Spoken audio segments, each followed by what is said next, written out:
ہمارے بر صغیر میں انسانوں کو خدا بنا دیا ہے لوگوں نے، تو جس نے ان کو پیدا کیا اس کو چھوڑ کر ان پر توکل کیے بیٹھے ہیں جن کو زندگی بھی اللہ نے دی اور پیدا بھی اللہ نے کیا اور موت بھی اللہ نے دی اور موت کے بعد اٹھانے والا بھی ان کو اللہ ہے، تو اس سے کیوں نہ مانگیں؟ تو اس لیے آپ نے فرمایا کہ یہ سب سے اعلیٰ دو چیزیں ہیں جو اللہ نے انسان کو عطا فرمائی ہیں، اللہ پر توکل و توکل علی الحی الذی لا یموت۔ کیا آیت ہے؟ اس پر توکل کر جو ہمیشہ زندہ ہے اور موت سے پاک ہے، سب کی نفی کر، چونکہ باقی سب پر تو موت ہے۔ وتوکل علی الحی، توکل علی اللہ نہیں کہا، وتوکل علی الحی، زندہ پہ توکل کر۔ اور کون سا زندہ؟ زندہ تو میں بھی ہوں، آپ بھی ہیں، الذی لا یموت، جو موت سے پاک ہے۔ وسبح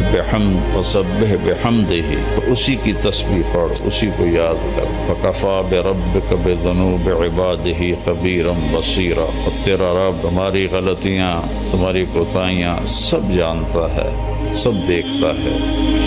تو یقین ایسی دولت ہے کہ جو انسان کو انسانوں سے بے نیاز کر دیتا ہے اور اس کی نظر اللہ پر اور اس کے خزانوں پر چلی جاتی ہے، تو وہ آزاد ہو جاتا ہے۔ جس کا یہ ہو کہ فلاں میری مدد کرے گا، فلاں میری مدد کرے گا، کوئی زندہ کو پکار رہے ہیں، کوئی مردہ کو پکار رہے ہیں، تو اس آیت میں ان سب کی اللہ نفی کر رہا ہے۔ اسی پر بھروسہ کر جو موت سے پاک، زندہ ہے اور موت سے پاک۔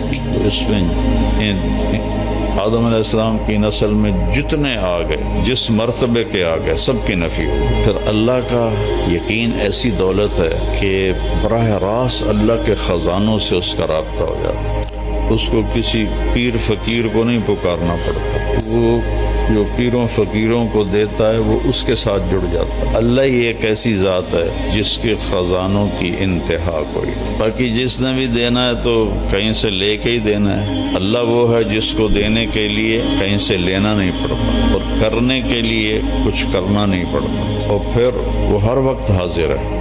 اقرب الیہ من حبل الورید، تیری یہ جو رگ ہے اس کو حبل الورید کہتے ہیں، شہرگ، جس کے کٹنے سے موت واقع ہو جاتی ہے۔ اللہ تعالیٰ فرما رہے ہیں یہ دیکھ رہے ہو یہ تمہاری رگ کتنی قریب ہے، میں اس سے بھی زیادہ تمہارے قریب۔ اردو میں پکارو، ہندی میں 6010 زبانیں، 6010 زبانیں اس وقت بولی جا رہی، میں نے پڑھا تھا 6010 زبانیں بولی جا رہی، اور ہر زبان کے حروف، الفاظ الگ الگ، تو اللہ سب کی سنتا ہے، سب کی سمجھتا ہے۔ 7 ارب انسان ہیں یا 8 ارب، سارے اکٹھے مل کے بھی اللہ کو پکاریں اور مانگیں تو لا یشغلہ سمع عن سمع ولا یلہیہ قول عن قول، کہ اس کو کسی جگہ بھی یہ مشکل نہیں پڑتی کہ ایس کیا کیا ایس کیا کیا۔ یہاں 2 آدمی بات کرنے لگ جائیں تو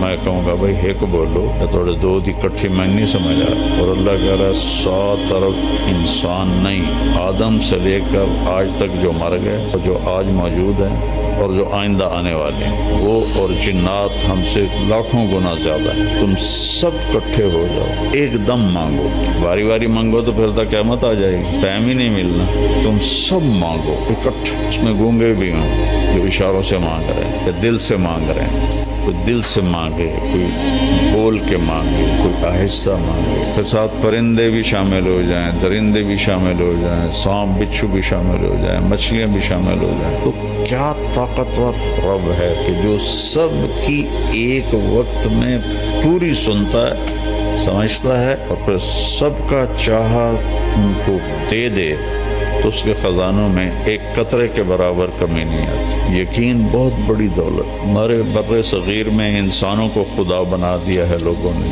تو جس نے ان کو پیدا کیا اس کو چھوڑ کر ان پر توکل کیے بیٹھے ہیں جن کو زندگی بھی اللہ نے دی اور پیدا بھی اللہ نے کیا اور موت بھی اللہ نے دی اور موت کے بعد اٹھانے والا بھی ان کو اللہ ہے، تو اس سے کیوں نہ مانگے؟ جو کہتا ہے دیکھو لوگوں سے مانگو تو وہ ناراض ہو جاتا اور اللہ سے نہ مانگو تو وہ ناراض ہو جاتا، کتنا فرق، مانگنے پہ اللہ خوش ہوتا ہے میں کہا کرتا ہوں کسی سے جان چھڑانی ہو بڑے اچھے طریقے سے تو اس سے قرضہ مانگنا شروع کر دو، وہ انشاءاللہ تمہارا نمبر ہی بلاک کر دے گا۔ اور اللہ سے جی لگانا ہو اور تعلق بنانا ہو تو اللہ کو پکارنا شروع کرو، اس سے مانگنا شروع کرو۔ میرے نبی نے فرمایا جوتے کا تسمہ ٹوٹ جائے تو وہ بھی اللہ سے مانگو۔ ہم لیا گئے تو وہاں ایک خاتون تھیں سادات میں سے جو بہت عرصہ پہلے تشریف لائیں، ان کی برکت سے وہاں کافی دین پھیلا۔ ان کا پتہ نہیں کیا نام تھا لیکن وہاں وہ پیر جگی کے نام سے مشہور ہے، پیر جگی۔ تو ہم ان کے سجادہ نشین سے ملنے گئے، ملنے کے بعد فاتحہ پڑھنے مزار پہ گئے تو وہاں عورتیں بیٹھی تھیں کافی سارے۔ پیر جگی پتر دیویں آ، پیر جگی پتر دیویں آ۔ یہ اب ہمارے ساتھ ہے نا کھبیاں والا، وہاں ایک ہوتا تھا اللہ بخش، ہماری برادری کا تھا، رشتہ دار نہیں تھا۔ تو میں تو لمبے سے آ رہا تھا تو میں نے دیکھا وہ اپنے باغ میں درخت کے نیچے، آم کے درخت کے نیچے بیٹھا تھا۔ میں نے گاڑی روک لی، میں جا کے ملا، بڑا خوش ہویا۔ طارق میاں بندہ تو بڑا چنگا ہے پر تو وہابی ہو گیا۔ میں کہ میں تو نہیں وہابی ہویا، تینوں کیا حق ہے؟ میں کہ وہابی کون ہوندے کہ جڑے پیراں نو نہ منن؟ میں کہ میں تو آپ مرید ہاں قادریہ سلسلے چ، پیراں نو منے نہ، پر میں نا پیر پتر نہیں دیندے، پتر اللہ دیندا۔ یہ تا گل ہوئی، پیر بھی پتر دیندے، انہاں دا کوٹا ہوندا اللہ کول، اس کوٹے چوں لے کے تے او دیندے۔ اتنی اللہ سے نا آشنائی ہے، اتنی اللہ سے بیگانگی ہے، نہ قرآن پڑھتے ہیں نہ نبی کی زندگی پڑھتے ہیں۔ یہ اولیاء کرام کی کتابیں لکھی ہوئی ہیں جن کی کوئی سند کوئی نہیں، جن کی کوئی ثبوت کوئی نہیں، ان کی جھوٹی سچی کرامتیں، اسی پر ہی سارا کچھ ہوا۔ خواجہ صاحب بتا رہے تھے کہ ایک جگہ جمعہ پڑھنے گئے تو خطیب صاحب مسجد پر ہی تقریر کر رہے تھے کہ ایک شیخ عبد القادر جیلانی رحمۃ اللہ تعالی علیہ کا مریدنی کا بیٹا فوت ہو گیا۔ تو وہ آئی کہ حضرت میرا تو بیٹا فوت ہو کے میں تو واپس لے دے۔ انہوں نے فرمایا بی بی جڑا مر جاوے وہ واپس نہیں ہوں۔ لیکن نہیں تسی کر سکتے ہو، مینوں واپس لیا دو میرا بیٹا۔ پیر شیخ عبد القادر جیلانی رحمۃ اللہ علیہ نے نظر دوڑائی تو اسرائیل چوتھے آسمان پہ پہنچ گیا تھا، پیچھے سے وہ پہنچے گا، اسرائیل میرے مرید دی روح واپس کر۔ کیا جڑا گتھلا ہے نا ایسے ڈھیر ساریاں روحاں قبض ہیں، مینوں کیا پتہ کیڑا تھوڑا مرید ہے۔ کہ اسرائیل آج میرے مرید دے توفیل سب زندہ ہون گے، تو گتھلی کھول دیتی، سارے زندہ ہو گئے۔ جہاں ایسے خطیب بات کر رہے ہیں لوگ سبحان اللہ کہیں، کہاں گیا ایمان، کہاں گیا یقین؟ اس لیے اللہ کے نبی نے کہا کہ یقین سے بڑھ کر اللہ نے کوئی نعمت نہیں دی، عافیت سے بڑھ کر اللہ نے کوئی نعمت نہیں دی۔